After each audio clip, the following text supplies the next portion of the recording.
Hello, everyone, and welcome back to Potty Planet Entertainment. My name is Chris, and in case you don't know, I review movies, and I rank them on a scale of 0 to 100 in increments of 5.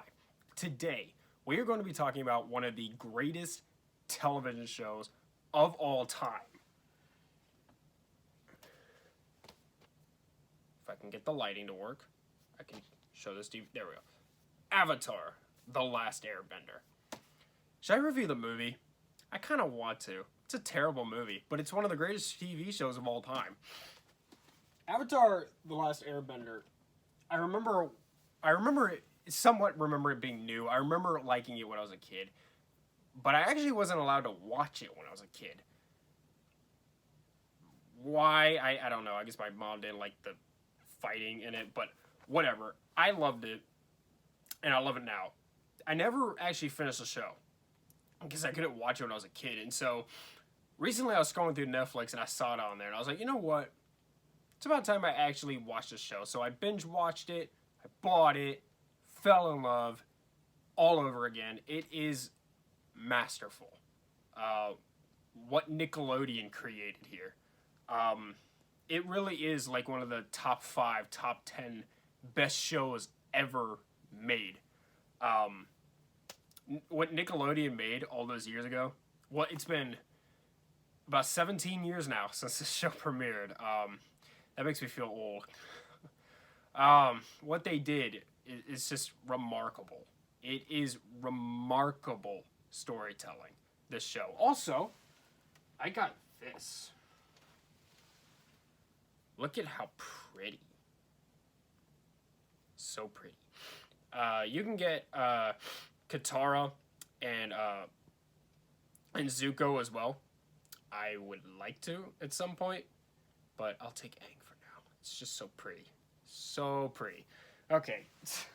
Sorry, I'm in love with this thing. It's so nice. I think I'll have enough room to display it back here, but it is so nice. Okay, so I have a lot to say here. In fact, quite a bit. So I typed it out instead of writing down in my notebook. I always handwrite my notes, but for this one I was like, it's going to take too long to write it, so let's just type it all out. So I did that, and now I can do that. And now I can do my review for one of the best shows ever made. Yeah, don't really have a whole lot else to say. Let's go ahead and jump into it. So Avatar: The Last Airbender ran from 2005 through 2008, and it starred Zach Tyler Eisen, D. Bradley Baker, Mae Whitman, Jack DeSena, Dante Bosco, Michaela Jill Murphy, Mako, and Gray Griffin. And this tells a story in a world where people can bend the elements of the earth. You got earth, wind, earth, air, fire, and water. Some people can bend air, some people can bend water, some people can bend earth, and some people can bend fire. And in this world, all the 4 nations lived in peace and harmony. But there is this one person who is the Avatar, and they are always reincarnated after the previous one dies. And that person is destined to master all 4 elements and maintain balance in the world. Well, the newest Avatar, who is a 12-year-old boy named Aang, he runs away from home. He's an airbender. He runs away from home, and he crashes into the sea, and in order to keep from drowning with his flying bison, he freezes him in the bison, in the ice. And after he does that, the Fire Nation decides to attack the world and conquer the world. And so a big war breaks out. Well, now it's 100 years later. It's 100 years later. And a brother and a sister named Katara and Saka are in a boat. They're in a water tribe, and they discover Aang, free him from the ice, tell him what's going on, and they take him on this miraculous journey to help him learn the other 3 elements and take down the Fire Lord and the Fire Nation and restore peace to the world. It is a classic story. You have a young hero who's immature, doesn't know much, who goes on this miraculous journey to becoming a leader and saving the world from an evil empire. It's Star Wars. It really is Star Wars. It's the kind of the Lord of the Rings. I mean, Frodo never really becomes like but it's a classic story, and it just works every time. It really is Star Wars. I mean, even Saka is like Han Solo. And the bison Appa is essentially Chewbacca. Uh, Katara, you could relate to Princess Leia, but that would be kind of... Well, no, it would work because brothers... Okay, anyway, that's gross. I'm going to just jump into my pros. But it is one of the best shows of all time, and I'm going to tell you why. Wait, pull this out here so I can set these down. Cool. All right, so for one thing, this is a beautifully animated show. A lot of people like to debate whether or not it's anime. I think, in my opinion, it is, but not in the traditional sense. I've never been too into anime because I just think it's really odd. I think it's art, and I respect it as an art form, but I just think it's so weird and over the top, and it's just never appealed to me. But this very much appeals to me because it's not like so overly exaggerated, but it does have aspects of anime in it, like even like the facial expressions that the characters make sometimes, or it's like anime, just like you see in anime. And so I do think this is an anime, just not in the traditional sense, but it is a beautifully animated show. It is one of the best looking cartoons of all time. The characters are fantastic, and I'm going to talk a lot about the characters later, but the characters are what drive the story. This is a character-driven show. The plot is more in the background, and the focus is really on these fantastic, phenomenal, really well fleshed out, lovable, relatable characters.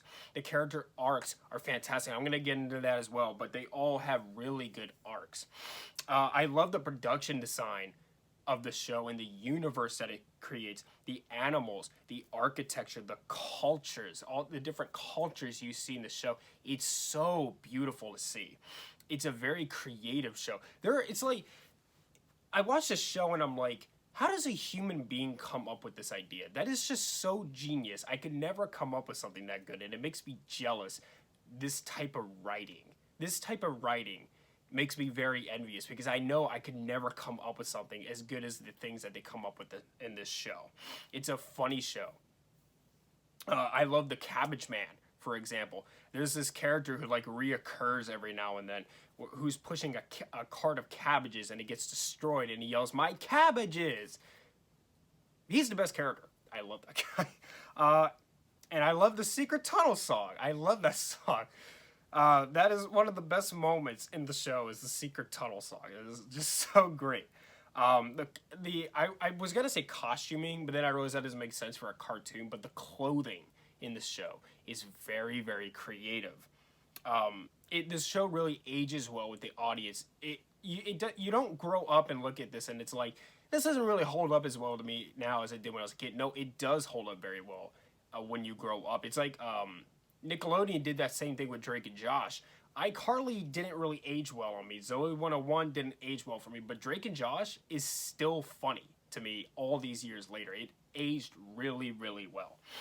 I love that the Fire Nation is essentially the Empire from Star Wars. It really feels like a force to be reckoned with, and it's terrifying. And when they face the Fire Nation, you feel the intensity and the tension there, because you know these guys are not to be screwed around with.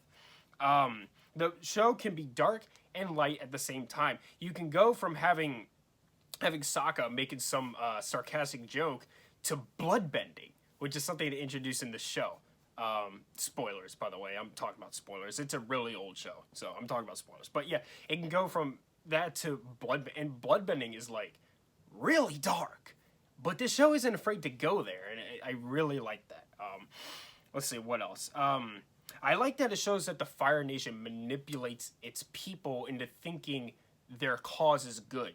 I read the other day that Russia is making teachers teach students that their invasion of Ukraine is like some sort of like good cause, even though it's clearly not. And the Fire Nation does the same thing to their people, and so their people believe what they're doing is good, but they're really just being manipulated. That shows how evil these people are, and I love it so much. Let's see what else. Since the characters are constantly on the move, they're constantly flying on Appa from place to place to place, we constantly see new parts of their world. And because we constantly see new parts of their world, which is so beautiful, by the way, we constantly see the people within this world. And that gives us more of a reason to care about their cause. The action is fantastic. It's really, really beautifully animated. It's one of the most beautiful things that you'll ever see is the fight scenes in Avatar: The Last Airbender, and they're emotionally driven too. You always feel this really big emotional weight behind these fight scenes. The music is fantastic. I love the theme song to the show. Really, really, really good soundtrack. The characters mostly manage to keep their spirits up despite their hardships. They go through highs and lows, but they always try to start a new day with a positive attitude. And the comic relief that some of these characters provide, it always keeps the show from becoming too dreadful. And the show knows how to keep it light when it needs to, which is very good. Considering that it's a cartoon and it's a show, it needs those moments more than a movie would. And a movie needs those moments too, but especially a TV show. Okay, let's see. All right, now let's go ahead and talk about the characters. I'm going to talk about Katara, Saka, Aang, Toph, and Zuko, because those are the 5 most important. But I do want to give a quick shout out to Mako, who plays the Sokka's uncle in the show. He also did the voice of Master Splinter in TMNT, which is what I best know him from. What a great character. He's the Obi-Wan Kenobi of the show. He's with the Fire Nation, but he's a good man, and he understands Sokka's struggle, and he essentially makes him a better person by the end of the show. Fantastic, phenomenal character. Love that character, but I didn't really have enough to say about him to write it down, so I just wanted to touch on him real quick. Let's go ahead and talk about, firstly, Katara. Katara is the glue of the team. She's very passionate. She's very caring. She wants to help people whenever she possibly can. She doesn't mind deterring from their main mission, which is getting Aang to learn all the bending so that he can defeat the Fire Lord. She doesn't mind deterring from that to help people along the way. She's a mother of the team, and she's just a very likable character overall. And she's Aang's love interest, which I can see why. She's pretty. Okay, let's talk about Sokka now. So Sokka is the biggest comic relief of the show. He is the funny man of the group, and the show acknowledges that too. They're like, hey, this sucks right now. Sokka, make a joke. He's a great underdog because he doesn't have any powers. He's essentially the Han Solo of the group, like I said. His ego is challenged, and he's constantly driven to prove himself. His father left him, left to find the war, leaving him to be the man of the tribe, because he's the only. I mean, he's a teenager, but he's the only man left in the tribe because they all went off to fight in the war, and he can't bend like the rest of the group. So he feels like he's less important, so he constantly feels like he needs to drive himself to be better and better. He feels like it's his duty to protect people because when all the men left, he was the only one left behind, and so he took it upon himself to be the man of the tribe. And this is all what makes such an interesting character. Tragedy makes interesting characters. Him and Sokka's mother was killed when they were a kid. Tragedy makes interesting characters. Aang wakes up 112 years old and still in a kid's body with a kid's mind, and he's thrust into this world he doesn't recognize. The war started right after he went into the ice, and so when he went in, everything was peaceful and harmonious. But when he came out, the Airbenders were extinct, wiped out by the Fire Nation, and the whole world was at war. And so he's forced into this world he doesn't recognize. He's a pacifist, but he has to fight. And so the show challenges those pacifist beliefs. And he knows throughout the show he has to kill the Fire Lord, but he doesn't want to. And at the end of the show, this is when he really starts to grapple with that. And he has the same character arc as Harry Potter and Luke Skywalker. He starts out as this kid, but by the end of it, he is this leader. He is this great warrior. And it's always such a good character arc to see. It's traditional, but it works every time. Toph provides a lot of comic relief as well. She's very funny. She's strong-willed. Because she can't see, she's blind, she constantly feels the need to prove that she's independent. And the show didn't necessarily have to make her blind, but making her blind made her just that much more interesting.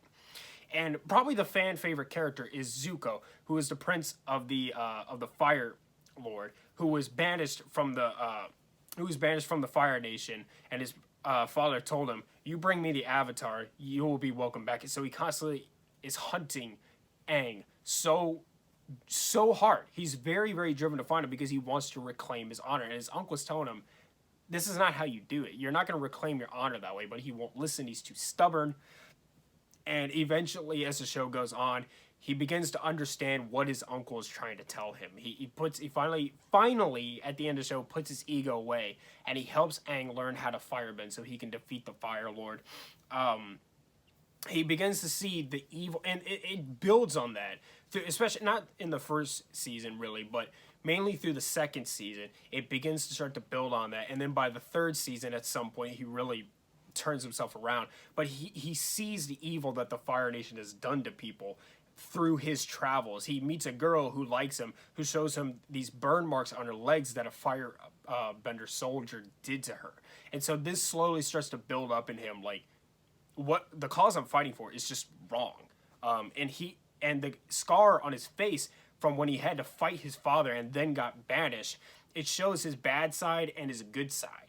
And there's even an episode where they visualize this, where he's standing there after talking to Katara and his sister now, who, by the way, is a fantastic villain. She's tempting him to come back and join with them.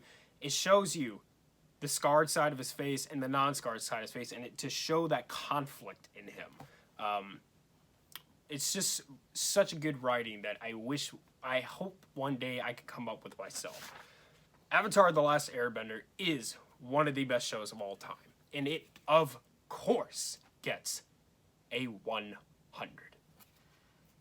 Alright, so I got a lot of more movies I want to talk about on the channel, but I really wanted to do this. I was excited to do this, and I'm glad I got to talk about this masterful work of art that is Avatar: The Last Airbender. Not the movie The Last Airbender. That movie's crap, and maybe I will talk about it one day, but this TV show is phenomenal.